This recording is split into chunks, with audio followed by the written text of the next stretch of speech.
اللهم صل على محمد وآل محمد. اللهم صل على محمد وآل محمد. اللهم صل على بالله من الشیطان اللعین الرجیم. بسم اللہ الرحمن الرحیم. الحمد للہ رب العالمین والصلاة والسلام علی نبی الکریم وعلی آلہ الطیبین الطاہرین المعصومین المنتجبین ولعنۃ اللہ علی اعدائہم من الآن الی قیام یوم الدین. آمین یا رب العالمین. اما بعد فقد قال اللہ تبارک و تعالی فی قرآن مجید. بسم اللہ الرحمن الرحیم. من يعظم شعائر اللہ فإنها من تقوی القلوب. شاعر الہی کی تعظیم دلوں کا تقوی ہے، نہ رکنے والے آنسوؤں کا یہ سلسلہ بقی ہے. اپنے 17ویں منزل میں آ چکی ہے، اور اس ضمن میں تاریخ بقی، اس کا پس منظر، اس کے خلاف احتجاج کرنا اور اس کی اہمیت، اس کی فضیلت، یہاں تک کہ بقی، جنت المعلا، اطراف مدینہ اور جناب حمزہ، دیگر شہداء کے روضے، مسجدیں جو مسمار کر دی گئی ہیں، ان سلسلے میں اس کی اہمیت، اس کا مقام اور اس کے خلاف جو ظلم ہوئے ہیں اسے بیان کرنے کی کوشش کی گئی ہے. آج اپنے 17 منزل پر آپ حضرات سے یہ خطاب ہے کہ قوم کے عظیم ہستیاں جو آپ سب تشریف فرما ہیں، ان سے بھی یہی خطاب ہے، صرف میں آپ کی خدمت میں گزارش کروں. قوم کی عظیم ہستیوں کی قبروں کی زیارت کے لیے جانا، قبر کی حفاظت کرنا، انہیں آباد رکھنا اور ایک طرح سے ان کے ایثار، فداکاریوں پہ شکریہ کی ادا کرنے کی کوشش ہے. اور یہ زیارت نئی نسل کو یہ درس دیتی ہے کہ جو راہ حق اور حقیقت پر چلیں اور دین الہی کی حفاظت کے واسطے سب کچھ قربان کر جائیں اور آفتاب ہدایت بن کر چمکتے رہیں، ان کا مرتبہ کتنا عظیم اور بلند ہوتا ہے. ان میں کوئی شک نہیں کہ قبر کی زیارت کرنا اور اس کو بوسہ دینا، وہاں پر صفائی رکھنا، چراغاں روشنی کرنا وغیرہ سب ایک طرح سے صاحب قبر کا احترام ہے اور اس کی تعظیم ہے. ایک ایسا نیک عمل ہے جو تاریخ اسلام میں ہمیشہ جاری رہا ہے، اور مسلمان نے پوری للہیت کے ساتھ اس کام کو انجام دیا. توحید پرستی میں کوئی رکاوٹ نہیں آئی اور مندوب اور مستحب جانا ہے. لیکن زمانے نے کروٹ لیا اور تاریخ اسلام نے ایک ایسا دور آیا تاریخ اسلام میں جب ابن تیمیہ اور ابن عبد الوہاب جیسے لوگوں کی گھس بیٹھ نے پوری امت کا شیرازہ بکھار دیا، اور جس کا نتیجہ آج ہم عالم اسلام میں بخوبی ملاحظہ کر رہے ہیں. بہرکیف ابن تیمیہ اور ابن عبد الوہاب اور ان کے پیروکاروں نے توسل، تبرک، نظر، قربانی، زیارت جیسے نیک اعمال کو بھی شک کے دائرے میں لا کے کھڑا کر دیا، اور مندوب عمل، مستحب عمل، عظیم عمل کو غیر اللہ کی عبادت بتا کر شرک جیسے عظیم گناہ قرار دے بیٹھے. اس میں کوئی شک نہیں کہ عبادت صرف اور صرف خدا کی ہو سکتی ہے، اور اس میں کوئی بھی شریک نہیں ہے، اور جو بھی غیر اللہ کی عبادت کرے وہ یقینی طور پر اسلام سے خارج ہے، مشرک قرار پائے گا. لیکن شرک کا حکم وہیں پر لگایا جا سکتا ہے جب فعل مشرکانہ ہو، یعنی پہلے واضح طریقے سے دیکھ لیا جائے کہ عبادت کی مصداق اور مصادیق کیا ہے اور کس فعل اور عمل کو عبادت کہا گیا ہے. توحید پرستی کیا ہے اور شرک کیا ہے، یہ بھی جاننا ضروری ہے. توحید فی العبادہ میں جہاں پر اختلاف پایا جاتا ہے وہ یہ ہے کہ کیا ائمہ اور انبیاء کرام علیہم السلام کے ایام ولادت پہ جشن منانا، انبیاء اور ائمہ طاہرین علیہم السلام کا احترام کرنا، ان کی قبروں کی زیارت اور عبادت کے مصادیق میں سے ہے، یا فقط اسے احترام اور تعظیم کہا جائے گا؟ اس مضمون میں کوشش ہوگی کہ انشاءاللہ یہ موضوع جو آپ حضرات کی خدمت میں بیان کیا جائے گا، اور یہ کوشش ہوگی کہ قبر کی زیارت کرنے کے شرک ہونے پر دو لحاظ سے بحث کی جائے گی۔ پہلی یہ قبر کی زیارت عبادت ہے، کیونکہ وہ بھی ایک قسم کا خضوع ہے اور خشوع ہے اور اللہ کی طرف متوجہ کرنے کا ذریعہ ہے، اور اللہ نے خود اعلان فرمایا وَابْتَغُوا إِلَيْهِ الْوَسِيلَةَ، جو بھی وسیلہ ہے وہ خدا تک پہنچاتا ہے، وحدانیت تک پہنچاتا ہے، اس کی عبادت کرنے کا ذریعہ بنتا ہے۔ دوسری چیز ہے زیارت فقط بیت اللہ کی جا سکتی ہے، اور یہ عمل خدا سے مخصوص ہے، کیونکہ ایک طرف سے خضوع و تذلل ہے، اور خضوع و تذلل فقط خدا کے لیے۔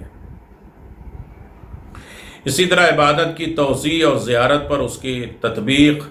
نیز آیات اور روایات، سیرت، صحابہ میں زیارت کے بارے میں کیا ملتا ہے، سب کا جائزہ لیتے ہیں، اور ہم اس نتیجے تک پہنچ سکتے ہیں کہ قبر کی زیارت کرنا جائز ہے، حرام نہیں ہے۔ زیارت قبور اور عبادت، زیارت کے سلسلے میں شہادت میں سے ایک یہ ہے کہ انبیاء اولیاء الہی کی قبروں کی زیارت عبادت ہے، اور عبادت خدا کی ہوتی ہے، بندوں کی نہیں ہوتی۔ توسل اور قبروں کو چومنا، قبر کے سامنے ایک قسم کا خضوع اور اس کی تعظیم، اور تعظیم، خضوع اور عبادت فقط اللہ سے مخصوص ہے۔ لہذا اگر یہ خضوع غیر اللہ کے سامنے انجام پائے تو وہ غیر اللہ کی عبادت ہوگی اور اسے شرک کہا جائے گا۔ لہذا کچھ لوگ مسلمان، اور خاص طور پر شیعوں کو، جو کہ نبی اکرم صلی اللہ علیہ وسلم اور ائمہ اطہار علیہم السلام سے خاص الفت اور محبت رکھتے ہیں اور خاص احترام کے قائل ہیں، انہیں شرک جیسے عظیم گناہ کی تہمت لگائی جاتی ہے اور انہیں متہم کیا جاتا ہے، کہ جبکہ یہ صحیح نہیں لگتا، اس لیے کہ انہوں نے صرف اس بنیاد پر کہ زیارت و توسل میں بھی خضوع اور تذلل پایا جاتا ہے، اسے غیر اللہ کی عبادت سمجھ بیٹھے، جبکہ اسلام میں کہیں ایسا ذکر نہیں ہے کہ ہر طرح کی تعظیم اور ہر قسم کے خضوع اور عبادت کہا جائے، بلکہ اس کو برطرف ضرور موجود یہ ہے کہ بات عبادت کے معنی کرنے کے ساتھ ساتھ روز روشن کی طرح عیاں ہو جاتی ہے کہ وہابیوں نے کہاں پر غلطی کی ہے۔ لہذا زیارت کے صحیح اور پورے وضاحت کرنے سے پہلے ہم عبادت کے معنی کو بیان کر دیتے ہیں کہ عبادت کسے ہیں، جو بیچارے لوگ ہیں انہیں یہ لوگ جو ہے وہ یعنی گمراہ کر رہے ہیں، بے راہ رو کر رہے ہیں، یہ عبادت کرنے۔ پہلے عبادت سمجھیں تو ہر وہ کام جو عبادت ہے جو مرضی پروردگار کے مطابق، حکم الہی کے مطابق ہو، رضا خدا کی بنیاد پہ ہو، ورنہ صرف نماز پڑھنا عبادت نہیں ہے۔ مولا علی بستر رسول پر سو گئے اور لوگ کہتے ہیں صلاۃ خیر من النوم، نماز جو ہے وہ سونے سے افضل ہے، تو صرف نماز ہی کیوں افضل ہے؟ دیگر سارے کام، یہ ٹیلر کا کام کر رہے ہو، جھوم رہے ہو، کر رہے ہو، چھوٹے بڑے جو پجامے اور یہ اور وہ سب پہن رہے ہو، تو یہ عبادت میں کہاں آ گئی؟ تو ہر وقت جو ہے انسان نہ کھائے، نہ پیے، نہ لیٹے، نہ جاگے، نہ سوئے، نہ کاروبار کرے، کچھ بھی نہ کرے، صرف اللہ کی بارگاہ میں کھڑا رہے، تب تو یہ عبادت ہوگی۔ ورنہ نماز صرف سونے سے افضل نہیں ہے، کہنا چاہیے کھانے سے افضل ہے، چلنے سے افضل ہے، بیٹھنے سے افضل ہے، گفتگو کرنے سے افضل ہے۔ ادھر رشتہ دار قرابت داروں سے ملنے، ہاسپٹل جانا اور یہ کرنا وہ کرنا، سب کچھ بیکار ہے، بس اللہ اللہ کرو نہیں۔ عبادت کا مفہوم کیا ہے؟ عبادت لغت میں مطلق خضوع کے معنی ہے، جیسا کہ راغب اصفہانی لکھتے ہیں کہ العبودیت اظہار التذلل والعبادت ابلغ منها لأنها غایت التذلل عبودیت، یعنی اظہار تذلل اور عبادت اس سے زیادہ شدید تر ہے کہ اس کے لیے وہ نہایت تذلل کرے اور خضوع کرے، اس کی اطاعت کرے۔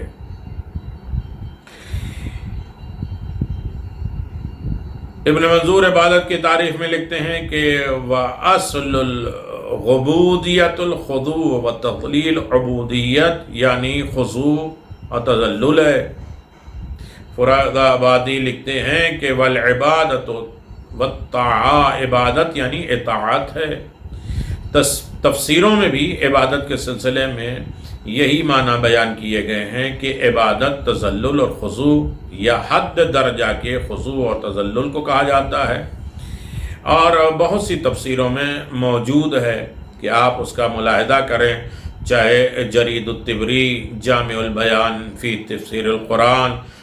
زمخشری، کشاف، حقائق، عوام تنزیل، بیضاوی، انوار التنزیل، اسرار التعویل، یہ ساری کتابوں میں موجود ہے۔ نیز دوسرے مفسرون نے اطاعت و تذلل کے ساتھ اطاعت کے معنی بیان کیے،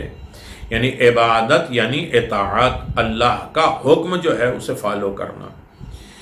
لہذا لغت میں عبادت کی تعریف کے سلسلے میں معلوم ہوا ہے کہ صاحبان لغت نے مطلق خضوع اور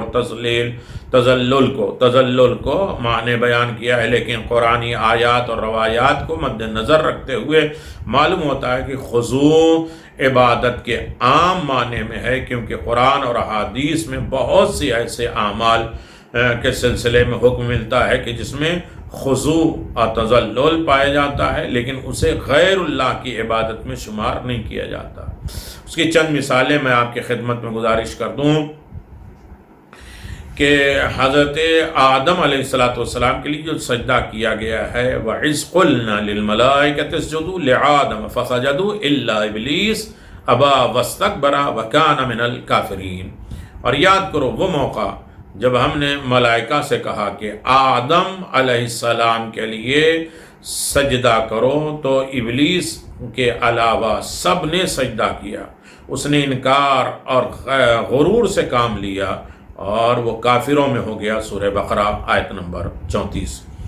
اس آیت میں واضح ہے کہ سجدہ جناب آدم کے لیے تھا اور خدا ہی نے اس سجدے کا حکم صادر فرمایا تھا،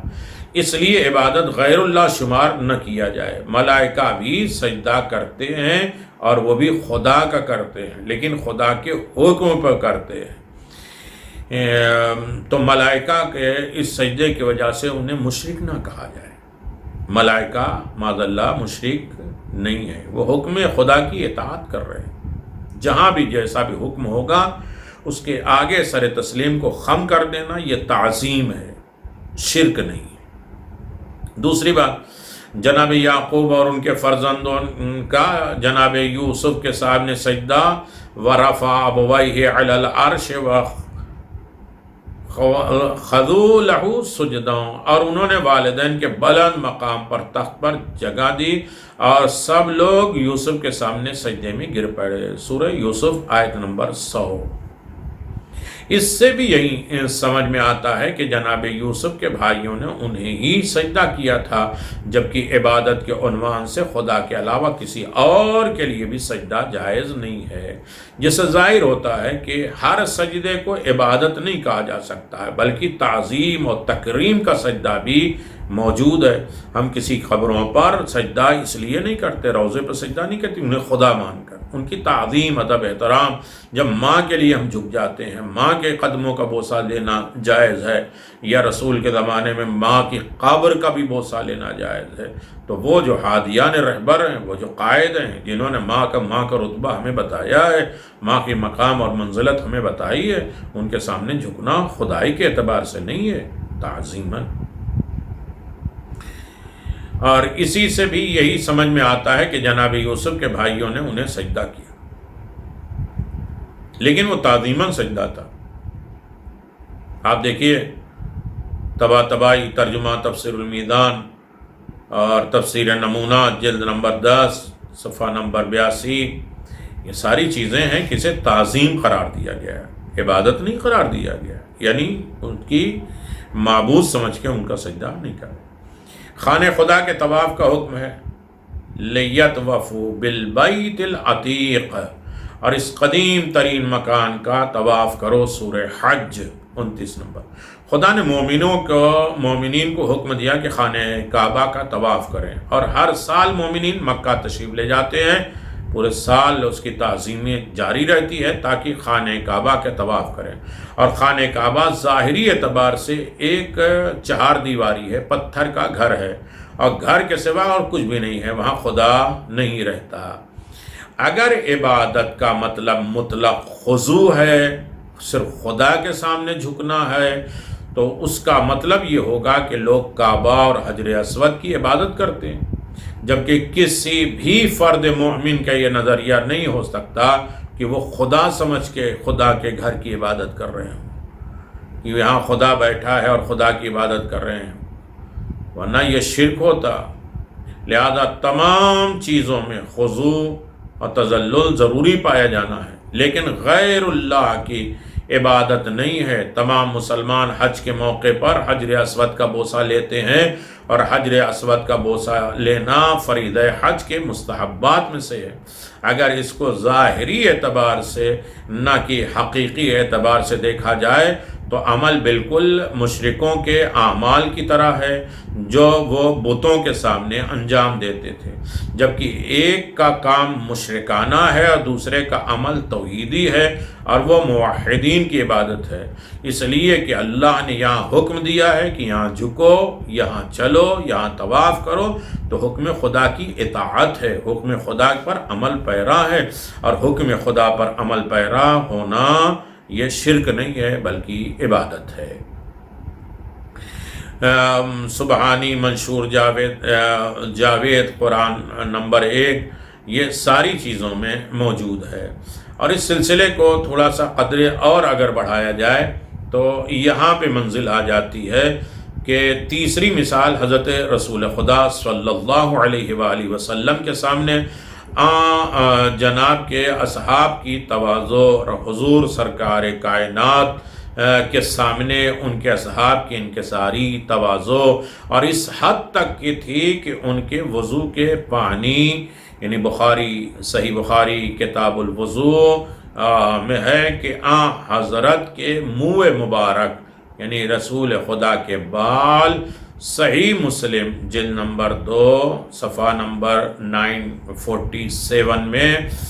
یہ موجود ہے کہ جس برتن سے آپ پانی پیا کرتے تھے، جس منبر پر آپ تشریف فرما ہوتے تھے،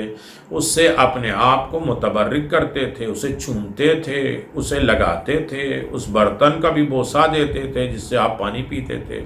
وضو کے پانی کو کہ آپ کے آج بھی آپ دیکھ لیجئے کہ رسول خدا کے بال، منہ مبارک جہاں بھی ہے اس کا ادب و تعظیم کتنی زیادہ کی جاتی ہے۔ بال یقیناً رسول خدا کا ہے، تعظیم ہونا چاہیے۔ جب بال کی اتنی تعظیم ہے تو آل کی بھی ہونا چاہیے۔ جب بال بے جان ہے، اس کی تعظیم ہے، تو خون لحم کا لحمی و دم کا دمی، یہ خطاب ہے پیغمبر کا۔ یہ شرک نہیں ہے، لوگ تبرک کے طور پہ اسے استعمال کرتے ہیں۔ اس طرح تبرک اختیار کرنا انتہائی خضوع اور انکساری کی بنا پر ہوتا ہے، جبکہ عبادت اور پرستش کے حدود تک نہیں پہنچ پاتے۔ اور ابھی تک کسی نے یہ نہیں کہا کہ اصحاب کرام نے رسول خدا صلی اللہ علیہ وسلم کی عبادت کی ہے اور انہیں خدا سمجھ بیٹھے ہوں گے، نہیں، معاذ اللہ، بلکہ یہ تعظیم ہے اور حکم خدا ہے کہ رسول کا ادب احترام کرو۔ یہ اطاعت اور اطاعت عبادت ہوتی ہے۔ پانچویں مثال میں آپ کی خدمت میں دے دوں، والدین کا احترام۔ قرآن مجید والدین کے احترام میں اس طرح لفظ استعمال کرتا ہے وَاخْفِضْ لَهُمَا جَنَاحَ الذُّلِّ مِنَ الرَّحْمَةِ، اور ان کے لیے خاکساری، انکساری کے ساتھ جھک جاؤ ان کے سامنے، اپنے کاندھوں کو جھکا دینا۔ سورہ اسراء آیت نمبر 24۔ خفض جناح، کاندھوں کو جھکا دینا، زبانی اور عملی اعتبار سے تواضع اور انکساری کا نہیں ہے بلکہ کاندھے جھکا دینا، مبالغے کی دلیل کرتی ہے۔ ترجمہ تفسیر میدان میں، یعنی ہمیں چاہیے کہ اپنے والدین کے سامنے خاضع ہو جائے، جھک جائے، صرف زبان سے نہیں تعظیم کرو، اعضاء و جوارح سے ان کے سامنے جھکو۔ اس صورت میں اگر عبادت کا مطلب ہر طریقے کا خضوع ہو تو اس آیت شریفہ کے لحاظ سے والدین کا احترام بھی عبادت کے معنی میں ہونا چاہیے، جبکہ خدا اپنے بندوں کو غیر اللہ کی عبادت کا حکم دیتا ہے، دے ہی نہیں سکتا، یہ ناممکن ہے کہ دے۔ اس طرح معلوم ہوتا ہے کہ صرف احترام، خضوع اور تذلل کو عبادت نہیں کہہ سکتے، کیونکہ انسان کی زندگی میں بہت سارے ایسے مقامات جہاں اسے خاضع ہونا چاہیے، جھکنا چاہیے، جیسے بچوں کا اپنے والدین کے سامنے، غلام کا اپنے مولا کے سامنے، طالب علم اسٹوڈنٹ کا اپنے ٹیچر کے سامنے، مومنین کا رسول خدا کے سامنے، جس چیز کی بھی نسبت خدا سے ہو، جیسے مسجد، قرآن، کعبہ، حجر اسود، جو کچھ بھی ہے اس کے سامنے تعظیم کرو، ادب احترام کرو، خضوع کرو، خشوع کرو۔ یہ کیا ہے؟ غیر اللہ کی عبادت میں شمار نہیں کیا جا سکتا۔ لہذا خضوع، احترام کیا معنی ہے؟ مفہوم عبادت سے عام ہے اور اس کے مطلق عبادت کے معنی نہیں لیا جا سکتا، کیونکہ یہ اس چیز کے برخلاف ہے جس کا خدا نے اپنے بندوں کو حکم دیا ہے۔ تو یہاں پر ضروری ہو جاتا ہے کہ عبادت کے ایک جامع تعریف کے لیے سب سے پہلے ان چیزوں کی تلاش کیا جائے جو عبادت کے معنی میں اہم کردار ادا کرتے ہیں، اور حقیقت میں جب وہ تمام چیزیں یکجا ہو جائیں تو اسے عبادت کہا جائے۔ عبادت کے اجزاء، حصے، پارٹ کیا ہیں؟ عبادت کے عناصر کیا ہیں؟ خارجی اسباب، ایسے عمل کا انجام دینا جس سے خضوع اور تذلل کا اظہار ہو، جیسے سجدہ کرنا، رکوع کرنا، زبان سے ایسے فقرے جاری کرنا جس سے عاجزی اور انکساری کی علامت سمجھی جائے، اسے عبادت کہتے ہیں۔ نمبر 2 بات، یہ ایک تو اوپن چیزیں ہیں، دوسری اندر کی چیزیں، باطنی اور اندرونی اسباب، یعنی نیت، اعتقاد، عبادت کا دوسرا جز، معبود کے سامنے خاص عقیدہ رکھنا، یعنی ایسے ہی جھکتے رہیں، دن رات کیسے ہم جھکتے ہیں، وہ عبادت تھوڑی نہیں ہوتی۔ نیت کے ساتھ، عمل کے ساتھ، خلوص اور عقیدے کے ساتھ کسی کے سامنے جھکنا، یہ عبادت ہے، اور اس کو کسی عنوان سے خالق، رب یا فطرت انسان پر حاکم نہیں جاننا چاہیے۔ یہی وہ خصوصیت ہے جو ظاہری خضوع کو عبادت جیسے عظیم معنی دینے کی بنا پر ہے۔ مثال کے طور پہ الف، جس کے سامنے یہ خاص خضوع انجام دیا جا رہا ہے، وہ اپنے عاجزی دکھائی جا رہی ہے، اور اس کے سلسلے میں الوہیت کا معتقد ہونا، وَاتَّخَذُوا مِن دُونِ اللَّهِ إِلَٰهًا لِيَكُونُوا لَهُمْ عِزًّا، مشرکوں نے خدا کو چھوڑ کر دوست خدا اختیار کیے لیے ہیں تاکہ وہ ان کے لیے باعث عزت بنے۔ سورہ مریم آیت نمبر 81۔ نمبر 2، کسی کو رب جاننا قرآن میں آیا ہے، یا بنیا بنی اسرائیل اعبدوا اللہ ربی و ربکم، اے بنی اسرائیل اپنے اور میرے پروردگار کی عبادت کرو، سورہ مائدہ میں ہے آیت نمبر 72۔ یا دوسری جگہ ذکر ہوتا ہے، ان اللہ ربی و ربکم فاعبدوہ، بے شک اللہ میرا اور تمہارا دونوں کا رب ہے، لہذا اس کی عبادت کرو، نہ میری نہ کسی اور چیز کی، سورہ آل عمران 51۔ ان آیتوں سے معلوم ہوتا ہے کہ کسی بھی عمل کو شرک اور غیر اللہ کی عبادت تبھی کہی جا سکتی ہے جب اس میں ربوبیت یا الوہیت یا خالقیت جیسی صفت کا اعتقاد اور نیت اور عمل اسی کے سبب سے کیا جائے، یعنی عبادت پرستش کے حقیقت ان دو چیزوں اور عناصر پر مشتمل ہے، لہذا اگر دونوں چیزوں میں سے کوئی ایک چیز نہ پائی جائے تو عبادت انجام نہیں ہوتی، یعنی ربوبیت، الوہیت، خالقیت کی ہونی چاہیے۔ اور علماء دین نے اس نقطے کو مد نظر قرار دیتے ہوئے عبادت کے مختلف تعریف کرتے ہوئے نظر آتے ہیں، جن میں سے چند تعریف میں آپ کی خدمت میں انشاءاللہ بیان کروں گا کہ عبادت کیا ہے اور عبادت کا مفہوم کیا ہے، اور عبادت کس کی جاتی ہے، اور عبادت کب اور کس طریقے سے ہمارے سامنے ہوتی ہے۔ عبادت کے معنی دنیا میں، قرآن میں، احادیث میں، روایتوں میں ہم بقی کی تعظیم کرتے ہیں، ادب احترام کرتے ہیں، حکم الہی سے، حکم پیغمبر سے،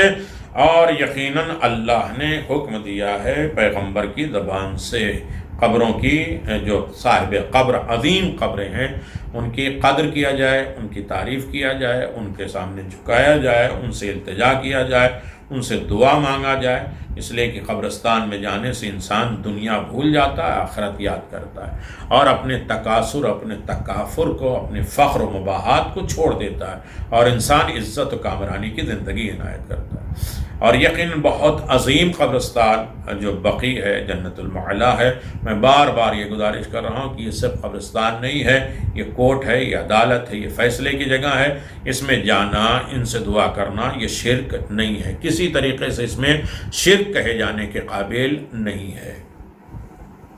لہذا عبادت کی تعریف، مرحوم بلاغی کہتے ہیں کہ معاملہ انسان لما اتخذ الى معاملت آلہ مستحقا لذالک بمقاب من الالہیہ، انسان نے جس خدا کا تصور کیا اس کے سامنے ایسے پیش آئے اور برتاؤ کرے کہ جیسے اللہ تعالیٰ کے لیے کیا جا رہا ہے، جو کہ مقام الوہیت کی بنا پر اس کا مستحق ہوتا ہے۔ یعنی عبادت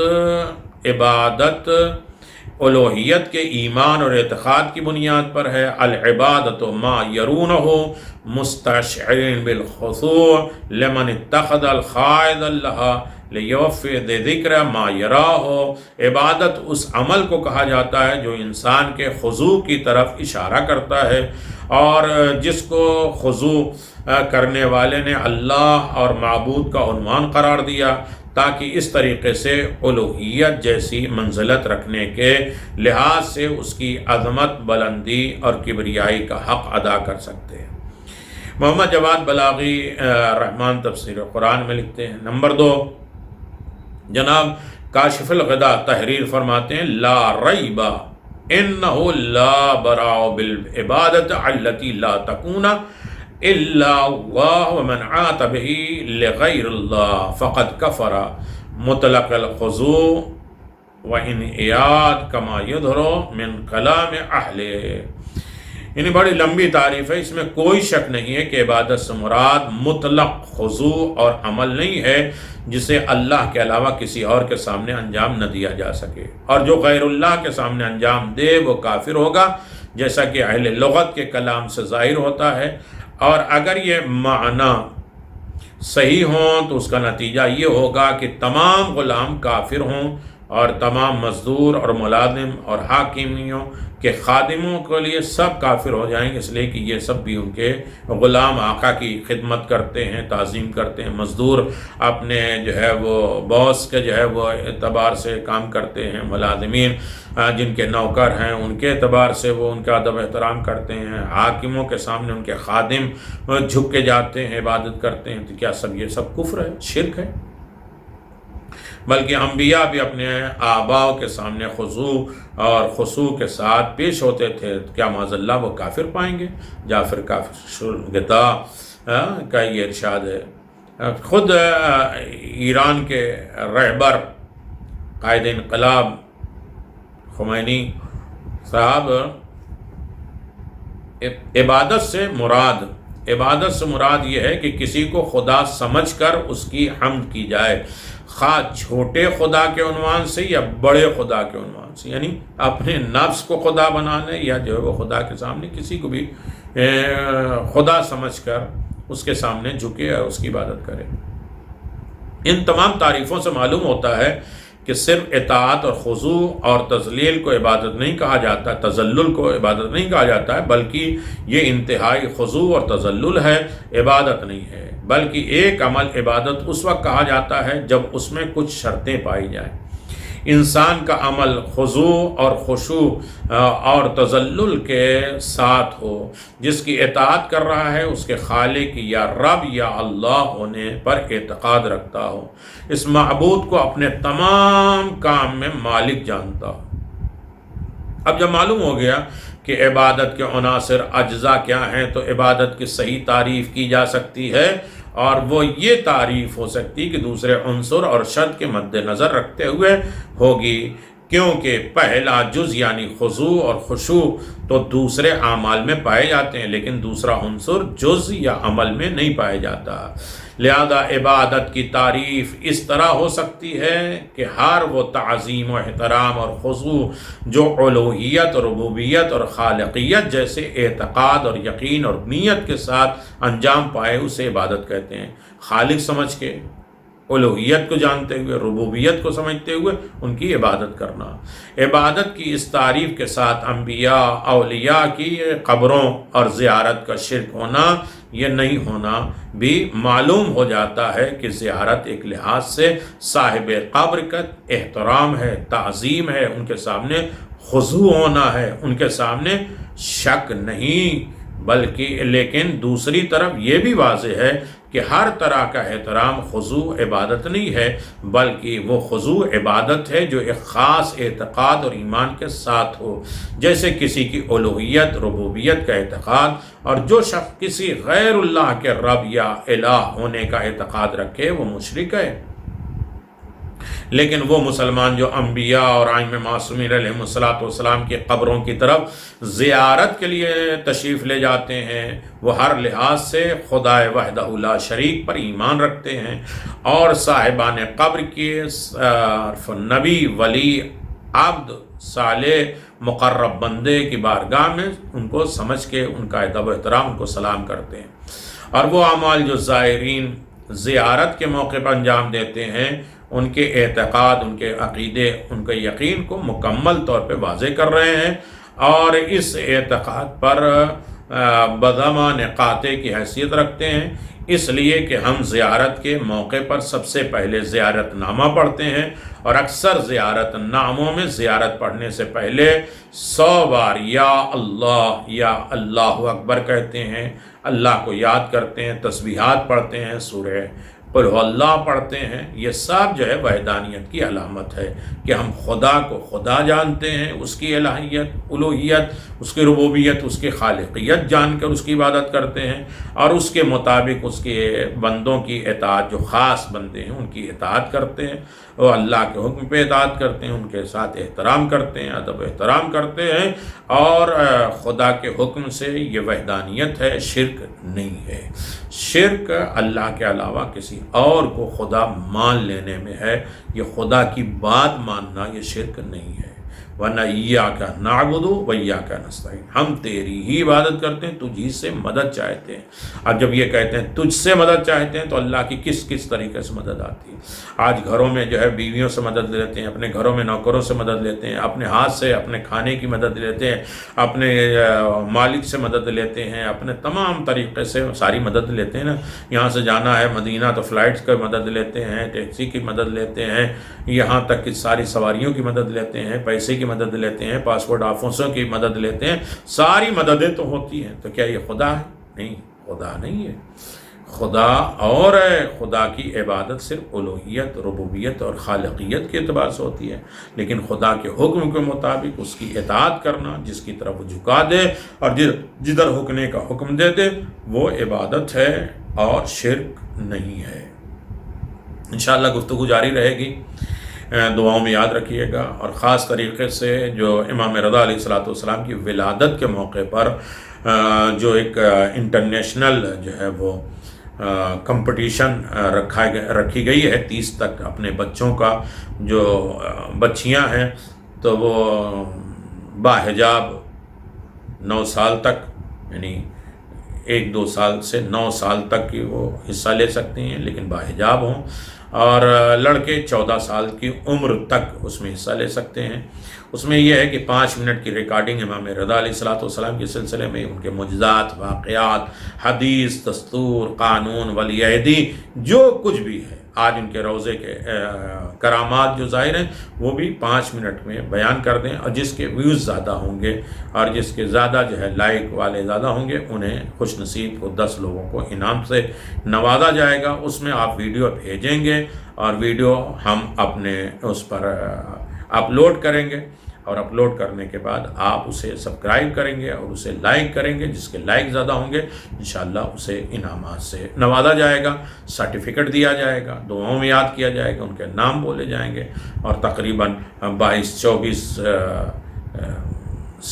ابھی جو لوگ ہیں کنٹیکٹ میں واٹس ایپ میں، سب تک ان کا نام جائے گا. اور اس طرح ماؤں کی اور باپ کی خدمت بھی ہوگی، اور تھوڑی دیر چرچا بھی امام کا ہوگا، اور یقیناً ماحول بنے گا امام اور امامت کے ذریعے. یقیناً انعام تو خدا دے گا، شہزادی دیں گے، اور امام رضا آپ کو ضامن رکھیں گے، آپ کی حفاظت کریں گے. اپنا خیال رکھیے، اس پورا شوب ماحول میں امام رضا آپ کی حفاظت کریں، آپ کے مرحومین کی مغفرت فرمائے، زندوں کی حفاظت فرمائے. وآخر دعوانا ان الحمدللہ رب العالمین، وصلی اللہ علی محمد وآل محمد وعجل فرج آل محمد.